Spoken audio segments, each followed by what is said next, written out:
So what happened to Candace Owens? That's a subject I want to deal with here in this video.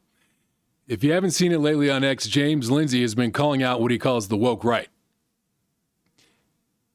In my opinion, his use of the term woke right is completely wrong. However, he's right in calling out the extremists on the right. I'll agree with him insofar as we do need to rid ourselves of some of these extremists, but to call these people woke right is a little bit ridiculous, and I'll tell you why. Woke is a polysemous term, first of all. It's something that has evolved contextually, and it has different meanings depending on who's using it at different times and in different situations. It started out as a term within the African-American community and eventually developed into something that was found and developed institutionally by the left as a part of critical theory, and it became, very justly so and very properly so, a term used for extremists that we on the right use to identify extremists on the far left. This is proper. No problems with that. I just wish people would acknowledge it as polysemous and stop pretending that it has one particular definition, because it just simply doesn't. And people who go out of their way to try to do that are wasting their own time. Now, to pretend that anybody on the right is woke is completely ridiculous. First of all, the people who he is identifying as woke right are the extremists who have, I'm almost sure none of them have an education, and none of them know what critical theory is, and none of them could identify any of the critical theory authors right off the top of their head, like Derek Bell or just any of them. They've never even bothered to read any of that, and they couldn't even give you the first tenet. To accuse them of being woke is a little ridiculous when they haven't been institutionalized in the proper way. They don't know anything about the theory. Second of all, the politics of the right are enormously different than the politics of the left. I do believe in horseshoe theory, so I do believe at times they converge, and we find extremists on the left and extremists on the right agreeing with each other on certain things. Populism, for example, is one thing. Although populism generally today is kind of a fake term, or it's a facade, basically. I don't really think Trump is a hardcore populist. I do think he looks out for the American people, but pretending he's a populist is a little ridiculous. He's a billionaire. Same thing goes for populists of the past. They generally weren't true populists. But that's an argument for another time. Getting back to what James Lindsay was saying, regardless of whether or not he is right in ascribing the term woke to the extremists on the right, he is right, he is correct in identifying them and saying they need to be weeded out, and they are causing harm to the party on the right, because they most certainly are. We do not need people like Andrew Tate, Nick Fuentes, Elijah Schaffer. I can go off on this just off the top of my head. I could go on for days about how many nut jobs we just don't need on the right. It's pretty clear that these guys, most of them are guys. I can only identify a couple females off the top of my head, but it's pretty obvious these guys are grifting.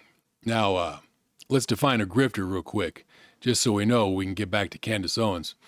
A grifter is someone who really, genuinely, deep down, could care less about what he or she is saying. And he or she is only saying it to grab attention, get clicks, and make money. And to be sure, grifters exist in all realms. It's not just the realm of politics, but we're concerned about the realm of politics here, so we're going to stick within that field. And I think when it comes down to it, Candace Owens is one of them. I just have a hard time believing she genuinely believes in anything that she actually professes. She does a little research, but the research that she does is usually not in depth. Her conclusions are pretty bad. She doesn't think them through. I highly doubt she's putting any effort into genuinely thinking, because she has such a fan base that she doesn't need to think about them. I mean, at a certain point, you have so many followers that you can pretty much get up on camera, light a candle, blow it out 50 times, and people will applaud you for trying something new. So I don't think she is in a position where she has to defend herself anymore. That's for accounts like mine, small accounts who have to earn their respect in a certain way. So here she was on X the other day regarding Israel attacking Iran. And for some reason, she's found out, or she's discovered and used her ability to incite conflict and to incite emotions where there's no need to incite anything because nothing's actually happening in the first place. I'll explain to you that in just a second. But here she was on X. Let me read this out to you. Let me pull this over here real quick because a little bit easier to read right here. Get ready, white American men. It's time for you to go to die for Israel again.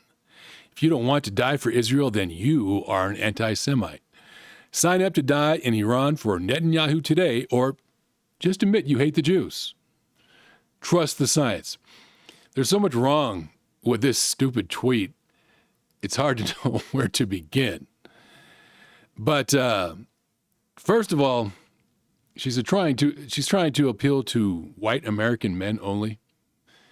And maybe she hasn't even bothered to think about who's in our military today, but there's a hell of a lot more out there than white American men. Now, I'm not for transgenders in the military. I have problems with women in the military, too, to a certain extent. But let's get real. You have Asian people and brown people and African American. You have people of color all up and down the military. It's hardly dominated by white American men. So if we're going to be concerned about sending our military over to Iran for a war that's not going to happen, but if you are genuinely concerned about it, it's not white American men. You can tell this is a little bit of a dog whistle, and I hate to say it, but it is.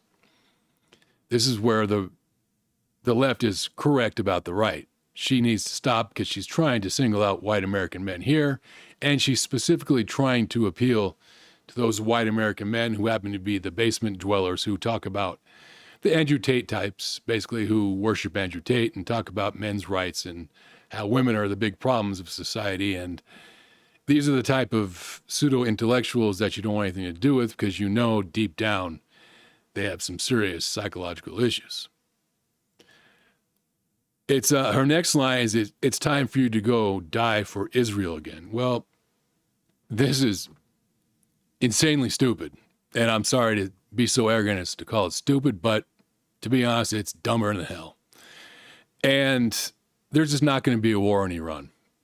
I created a video prior to this one, and I can tell, if you want to view it, I'll put it up there, but I can tell you for reasons of basically Iran's lack of military, their lack of navy and their lack of air force and their lack of an army, and their topography, the fact that they are basically surrounded by mountains, and the approximately 60% of their demographic Persians tend to live within the interior of those mountains and in the steppes. And I can tell you that their topography does not lend itself to attacking anyone. That's why they've developed ballistic missiles.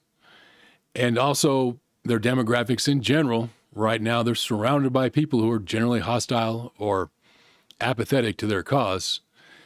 You have a core of Persians in Iran, and around 60% of the population, and a good portion of them don't even agree with the hardline Islamic Shiite government that's there. It's in place.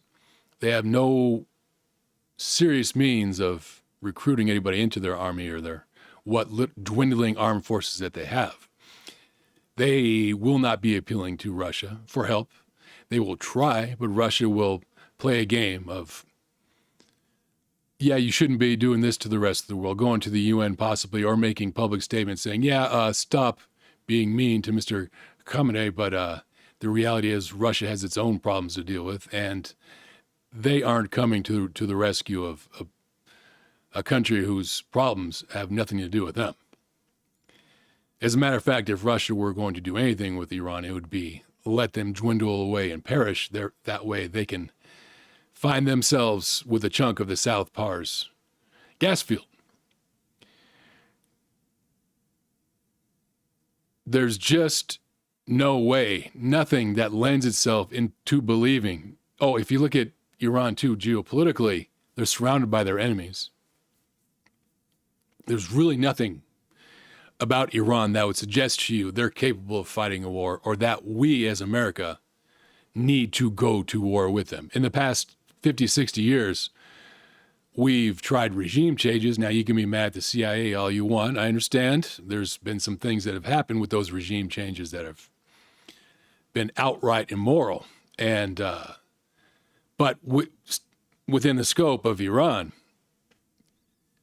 no, it's completely justified, because what you have here is a country that is legitimately controlled by a parasitic regime that is operating against the will of its own people and is terrorizing countries around it, especially Israel, chanting death to America and death to Israel, and going off and developing ballistic missiles that could potentially harm other countries, but that's the only thing they have.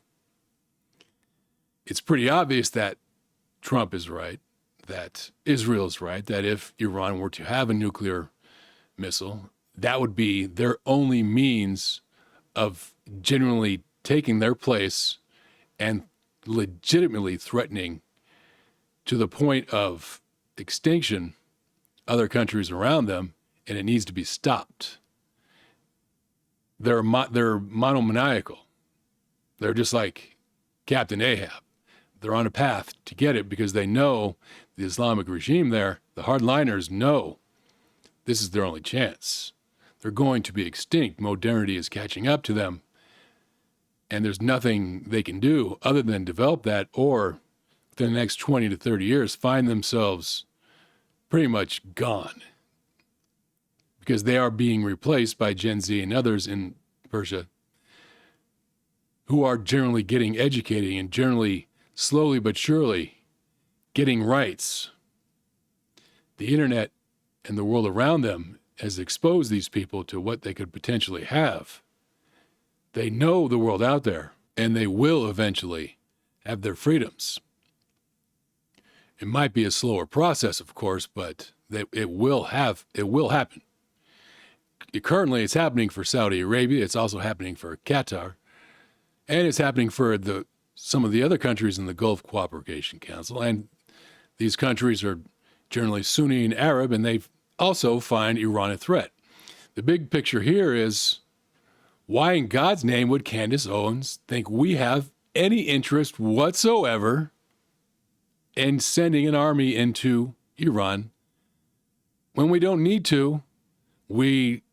It would be strategically a blunder anyways, because Iran is surrounded by mountains which are very defendable, and it would strategically be stupid because there's nothing there to capture. There's just nothing. We need regime change there, and if America is interested in anything, they're interested in that. Netanyahu's certainly interested in that. He's publicly stated it. I'm sure you've seen the video. If you haven't, I could put a link to it. But Candace Owens, what she's doing here is so incredibly stupid. It's just showing that she hasn't done any thoughtful research or generally sat down and looked at what's happening in the Middle East. So guess I just wanted to get that off my shoulders today. This is a quick video. I know it is. We have her. We have other grifters. We've got Martyr Maid. We've got Nick Fuentes. We've got Elijah Schaefer. We've got all kinds of other people who we need to be aware of on the right. And we need to get rid of these people. We need to stop giving them attention. They are trolls. Much like Candace Owens, they are trolls. They're there to make a few bucks. Trolls are actually incredibly easy to deal with.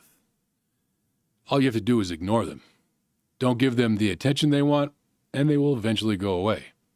It's much like dealing with bugs in your house. Bugs come into your house for food. Don't feed them. They go away. You don't need an exterminator. Just don't supply them with food. Same thing that goes here with Candace Owens. We don't need a special way to exterminate her or get her out of the party. Although I'm not sure she actually claims to be on the right anymore, but a lot of people on the right do embrace her, unfortunately. We don't need any special means to get rid of her or get her out of the party. All we need to do is ignore her. Once she's properly ignored, she'll realize, hey, what I'm not doing anymore is getting me attention. I need to change my game. And hopefully by then, people will realize that her game, regardless of what shifts or what gears she decides to shift into, is completely fake. She has no belief, no genuine deep down belief in who she is and what she represents. She's merely playing to the algorithm, and she's found out that the algorithm says currently it's best to be anti-Israel, find a position on some of those people who dissent on the right, and snuggle up to the far left while raking in the money. It's incredibly dumb. It doesn't, and that's it for this video. I'm keeping it quick and short. Hope you liked it, and I will see you hopefully in my next one. Take care.